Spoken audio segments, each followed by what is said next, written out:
পেরিয়ে প্রতিদিনই ট্রেন আসে, ট্রেন যায়। ঘড়ির কাঁটার নিয়ম মেনে বাঁশি বাজিয়ে ছুটে চলা ট্রেন এই স্টেশন থেকে যাত্রী ওঠানামা করায় না, যে কারণে যাত্রীদের চলাচল না থাকায় সবসময় শুনশান নীরবতায় বুঁদ থাকে স্টেশনটি। স্টেশনে দাঁড়ালে ত্রিমুখী এলোমেলো মাতাল হাওয়া আপনার ক্লান্তি উড়িয়ে দিতে সামর্থ্য হবে।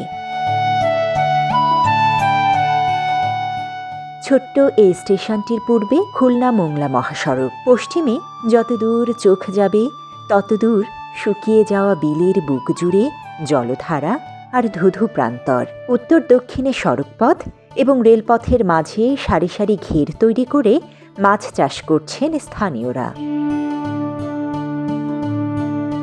সারি বাঁধা ঘেরের ফাঁকে ফাঁকে ছোট বসত বাড়িগুলো আবার নারিকেল গাছের সারিতে ঘেরা।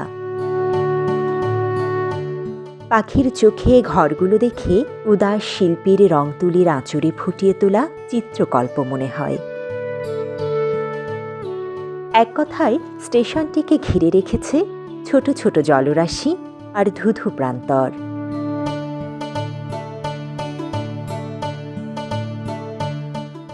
অধিকাংশ ঘেরের পানি শুকিয়ে যাওয়ায় স্থানীয়রা মাছ ধরে বাজারে বিক্রি করার জন্য প্রস্তুত করছেন। এসব এলাকায় তুলনামূলক মাছ চাষ বেশি হওয়ায় মহাসড়কের দুধারে কিছু দূর পরপরই মাছের আড়তে দেখা যায়।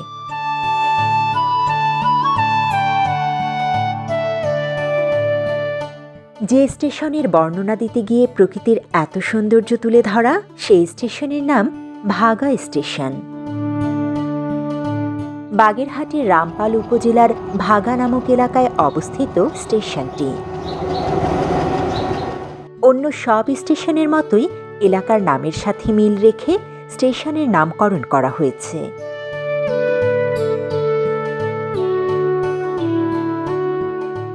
দেশের দক্ষিণ পশ্চিমাঞ্চলের সঙ্গে সার্কভুক্ত প্রতিবেশী দেশগুলোর যোগাযোগ সহজীকরণ, মোংলা বন্দরের গতিশীলতা বৃদ্ধি এবং দক্ষিণ পশ্চিমাঞ্চলের ব্যবসা বাণিজ্য ও আমদানি রপ্তানি বাড়াতে 2010 সালের 21 ডিসেম্বর মোংলা বন্দরকে রেল নেটওয়ার্কের সাথে যুক্ত করতে খুলনার ফুলতলা থেকে মোংলা বন্দর পর্যন্ত 64.75 কিলোমিটার রেলপথ তৈরি প্রকল্প সরকারিভাবে অনুমোদন পায়।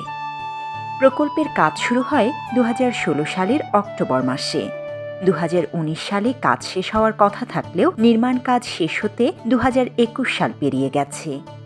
এই রেলপথে ভাগা সহ মোট 8টি রেলওয়ে স্টেশন আছে।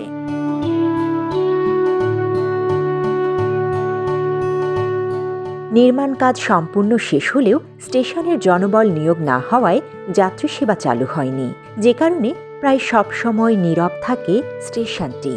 মাঝে মাঝে ক্লান্ত পথচারী তার ক্লান্তি নিবারণে প্ল্যাটফর্মে বসে, অথবা অলস সময় পার করতে স্থানীয়রা আসে এখানে।